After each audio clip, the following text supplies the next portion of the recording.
68వ వర్ధంతి సందర్భంగా డిచ్పల్లి మండల్ హెడ్ క్వార్టర్స్లో విలేజ్ యొక్క పెద్ద మనుషులు అందరం వచ్చి ఇక్కడ ఘన నివాళులు అర్పించడం జరిగింది. డాక్టర్ బిఆర్ అంబేద్కర్ గారు ఎలాంటి వాడంటే భారతదేశానికి స్వాతంత్రం రాకన్నా ముందు స్వాతంత్ర పోరాటంలో మాకు హక్కు కావాలని చెప్పి పోరాటం చేస్తున్న టైంలో నా జాతిని హెచ్చుతగ్గుల నుంచి విముక్తి కల్పించాలని చెప్పి పోరాటం చేసిన వ్యక్తి రాజనీతిజ్ఞుడు ఒక డాక్టర్ బిఆర్ అంబేద్కర్ గారు.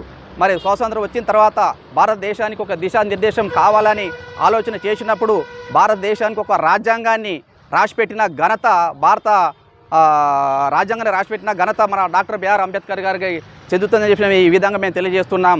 మరి పుట్టిన 4 పిల్లలను చనిపోతూ ఉంటే కూడా లెక్క చేయకుండా అణగారిన వర్గాల కోసం అసమానత తీసేయాలని, అంటరానితనం తీసేయాలని చెప్పి పోరాటం చేసిన వ్యక్తి ఒక డాక్టర్ బిఆర్ అంబేద్కర్ గారు. తను 2 సంవత్సరాల 11 నెలల 18 రోజులు అహర్నిశలు కష్టపడి భారతదేశానికి ఒక రాజ్యాంగాన్ని రచించి ఇవ్వడం జరిగింది.